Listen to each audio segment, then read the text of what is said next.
স্ত্রীর কোথায় হাত রেখে স্বামী ঘুমালে সারা রাত নফল নামাজের সওয়াব পাওয়া যাবে। প্রিয় ভাই বোনেরা, এই বিষয়টি আমরা বোঝার চেষ্টা করব। মনে রাখবেন, স্বামী স্ত্রীর যে বন্ডিং, তাদের যে সম্পর্ক, এটা আল্লাহ রাব্বুল আলামিনের স্বর্গীয় একটি সম্পর্ক।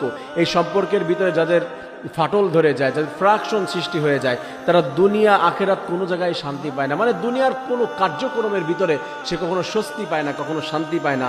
তাদের এই বন্ডিংটা যদি সুন্দর থাকে, তারা প্রতিটি মুহূর্ত তারা কাটাবে।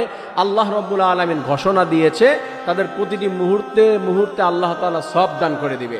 রাসূল জানিয়ে দিয়েছে, স্বামী স্ত্রী যদি বিশেষ মুহূর্ত কাটায়, প্রাইভেট সময় তারা পার করবে, আল্লাহ রাব্বুল আলামিন জানিয়ে দিয়েছে হালাল স্বামী স্ত্রী একসঙ্গে সময় পার করবে, আল্লাহ তাআলা তাদের প্রত্যেকটি সেকেন্ডে সেকেন্ডে নেকি দান করে দেয়।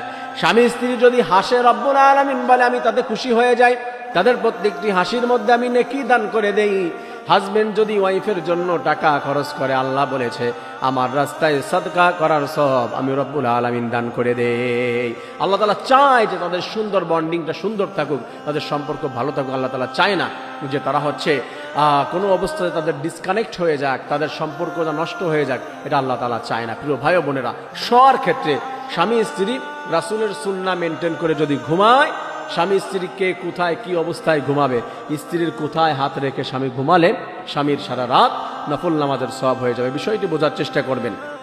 বেসিকলি কোরআন ও সুন্নাহর ভিতরে এই বিষয় এইভাবে ইঙ্গিত করা হয় নাই সরাসরি যে এই জায়গায় হাত রাখবে।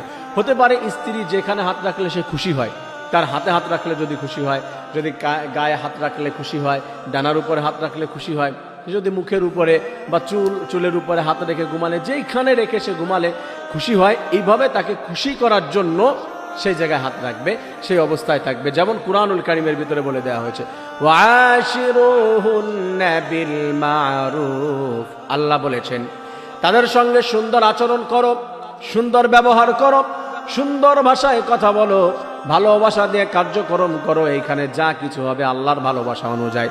এভাবে যদি তুমি করতে পারো, আমার বান্দা বান্দি শুনো, তোমরা যা কিছু করবে রাসূলের সুন্নাহ অনুযায়ী, রাসূলের আদর্শ অনুযায়ী, ওযু অবস্থায় 2 রাকাত নামাজ আদায় করে তোমরা যদি পবিত্র বিছানার উপরে দোয়া দুরূদ পড়তে পড়তে, রাসূলের শানে দুরূদ পড়তে পড়তে, জিকির করতে করতে ঘুমিয়ে যাও, দুজন দুজনকে ভুলে গিয়ে ভালোবাসা প্রদর্শন করে যদি এক জায়গায় এক কম্বলের নিচে ঘুমিয়ে যাও, রব্বুল আলামিন বলে শুধু স্ত্রীর বা শুধু স্বামীর নয়, দুজনেই সারা রাত ইবাদত করলে যেই সওয়াব, রব্বুল আলামিন তাদের আমলনামায় সেই সওয়াব দান করে দেয়।